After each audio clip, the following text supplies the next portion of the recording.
Twilight, December 9th, 1965. A brilliant light streaked through the skies over Canada and the northeastern United States. Thousands of eyewitnesses reported seeing its trail, which was visible for hundreds of miles in every direction. Near the village of Kecksburg, Pennsylvania, 40 miles southeast of Pittsburgh, Rob Landy and his brother Ray were out riding their bicycles. We were riding up the road and we just happened to look up into the sky and we saw this thing coming over the tops of the trees. It just glided right across the sky, like across the horizon of the trees. We could see and then disappeared behind the trees. It scared us. We didn't know what it was or didn't know what to think about it. Just like dumbfounded us. We were just like in awe, you know, as we watched it. And then it disappeared and we ran. You knew what an airplane looked like, you knew what a helicopter looked like, and that didn't look like anything we had ever seen before. And the angle that it was coming in, I mean, you knew that it had to hit the ground.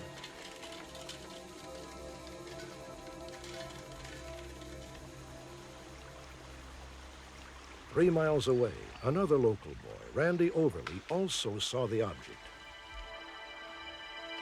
I was playing by a creek at the time and heard a deep hissing noise. And I looked up in the sky and saw an object coming at me from a pretty good distance away. It flew right over top of me, no higher in the air than 200 feet, and was going no faster than a small airplane would go.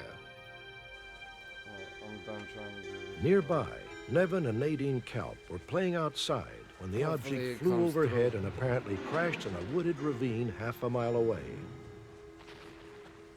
This ball of like fire come through. It's something that I've never seen before and never seen since. And seen the smoke then at that time down in the hollow there.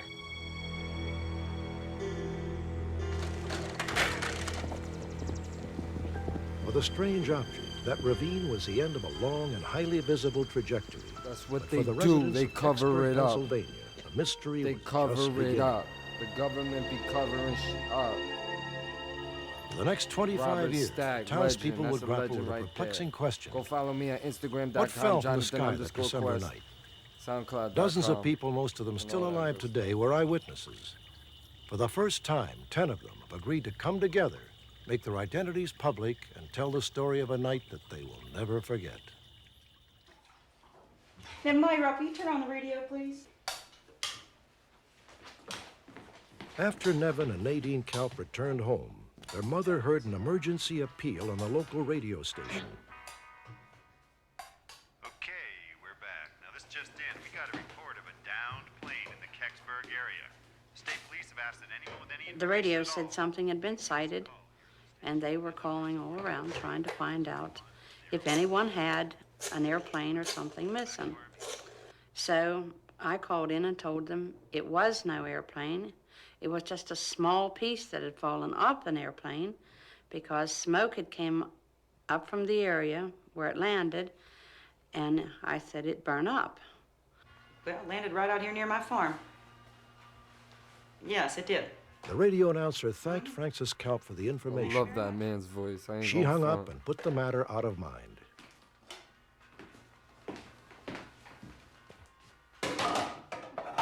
You just opened Pandora's box, bitch. Old school shit. Y'all don't Hello. know. Y'all millennials Within a matter don't of know 2 or no 3 shit minutes, I about got a that. call from a man from the Rotary U.S. shit. Navy. And, Phone lines, landlines. He told me that I was to watch the area. Should anything strange develop, to call this number. Shouldn't I call the fire company? I said, well, shouldn't I call the fire company? And he said, no. You call us, we'll call them. Yeah, right. Yeah, right. So I hung up from talking to him and went to call a girlfriend of mine, and I didn't get about 2 sentences out to her This is Francis. when You'll never guess an what- operator come on and cleared the line with an emergency call. Oh, okay, operator. That That's scary. turned out to be the state police. Pennsylvania state troopers were on the scene within 15 minutes. PA. They were accompanied by 2 men in civilian Where clothes the who rocket never from identified 9/11 It went down over magically there. disappeared. By now, there was no You know, smoke, and the fading Dan, I light gotta made talk it to you difficult about to that pin shit. down the crash site. At this point, 2 of the men took a box and went walking towards those trees. And I said to the state trooper that was there, I said, "What are all these people coming for?" And he said, "Well, they think they're going to see something. But when this goes out of here, nobody's going to see it." Ooh. And I said, "Well, maybe it isn't in here." He said, "It's here." And I That's asked him scary. how he knew, and he said radiation. Wow. Located less than a mile from Kecksburg Village, the ravine runs east to west for 800 yards, cutting across several farms. The object appeared to crash here, more than a half-mile from the Kalp's home. As darkness fell, several other search teams left Kecksburg, also trying to locate the crash site. Just keep going straight. You get to that road, make a right. Volunteer fireman Jim Mays led one team of state troopers to a promontory overlooking the ravine. We went up this road and came to the brow of a hill and stopped, and down to the right in the holler were these blue flashing lights. You see that light? What is that? It wasn't searchers down in the woods with flashlights or anything. It was a real bright blue, real bright, like an electric welder. The flashes seemed to be timed at what intervals, I don't know. But it was a time thing. It wasn't like flash bulbs or anything like that.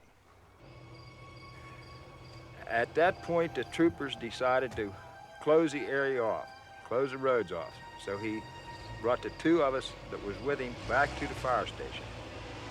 That's a classic car right there, huh? Israel is like any other place you've been to. The Dead Sea is just like any other sea that's like... Is it really? Meanwhile, a call went out to all the local fire departments. Soon, more than 30 volunteer firemen had gathered at the Kecksburg station.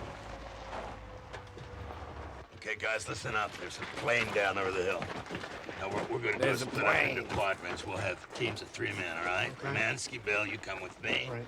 Prezi, you get your men, get out of here. Tom, take your unit. Now, I'm not sure, but I think right behind We all the hill gathered down there, at right the after fire the station, farm. and the report was we had an aircraft that was down in the Kecksburg area. Yeah, I saw it as I was driving over. Whatever it is, it's burning. And after we got our assignment and everybody knew what they were doing, they took us in pickup trucks up the road up here, and they dropped us off at certain points going up the hill. I'll be all right as soon as I get out of this town. As we were proceeding through our grid, we heard the first team, which was down in front of us, radio back. We found I ain't the going aircraft. front. I seen this. It looks like an eggcorn, but it's cool. It's right down there. 10-4.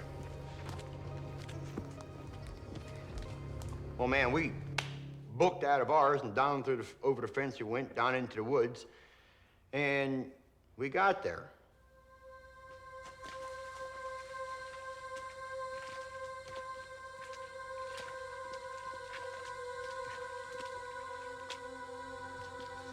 What is that?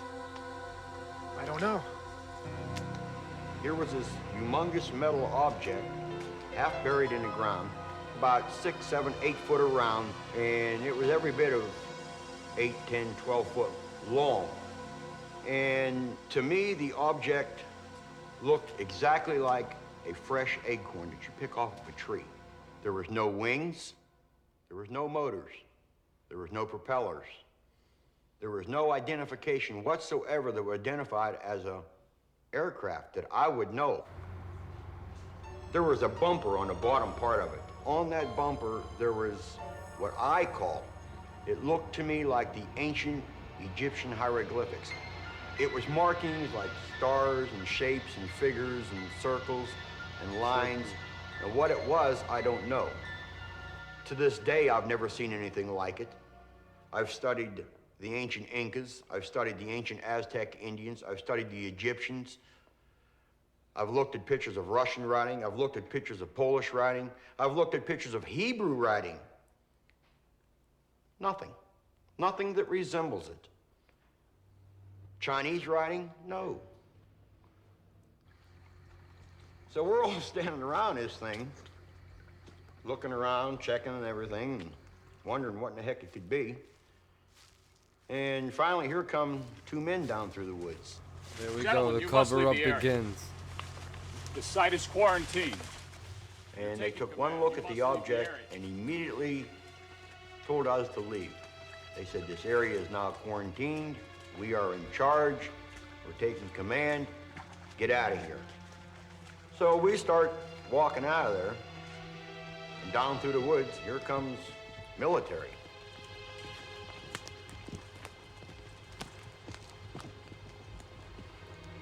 So we left there, and by the time we got back down here to the fire hall, I mean, this place was wall-to-wall military. Wow. Within 3 hours of the crash, military personnel had set up a command center in the Kecksburg fire station. They promptly restricted civilian movement in the area. Good evening.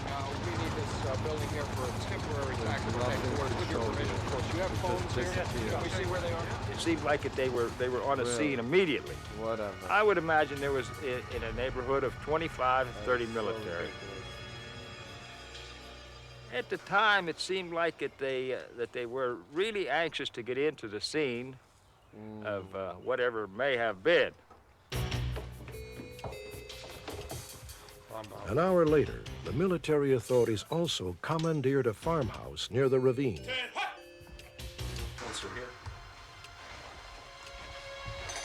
They're just taking over people's cribs. Pieces of shit, dude. Lillian Hayes and her family had been living in the house for just a month. Well, the military was coming in and out of my house all evening. They were making a lot of phone calls, and they were standing around in groups talking. That's a Roger. We believe we've located the ravine. We estimate contact within 10 minutes.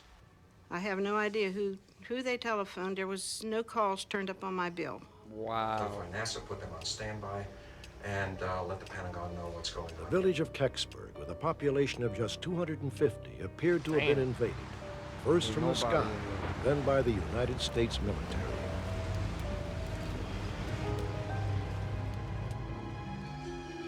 Soon, hundreds of curious spectators gathered on nearby roads to try and get a glimpse of the mysterious object.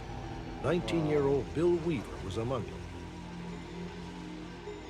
I happened to come down through Kecksburg, and I heard on the radio that an object had landed. After this, we're gonna stop it, Seeing some people and some cars The alongside ending. the road, I pulled in. And there was a pretty good crowd of people gathered in that field, and they were looking down into a small ravine with some trees.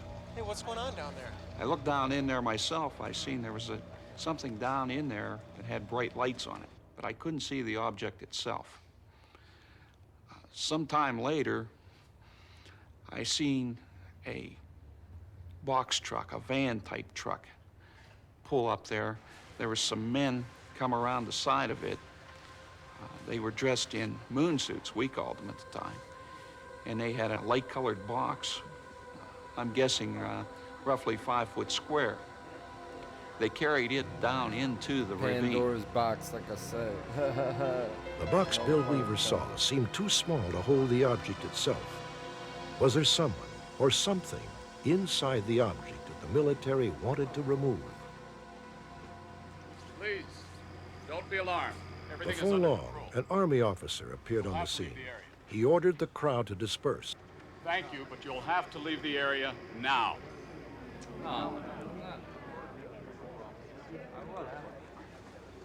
Hey, what's going on down there? You'll have to leave the area now. They told me unless I moved my car and got out of there that they would confiscate my car. Wow. Threatening piece of shit. Never trust the military. On that note, good night, I'm out. Look at my curls. I hate Back my in curls. I Kecksburg, shaved today. Jim Romansky and the other firemen had still not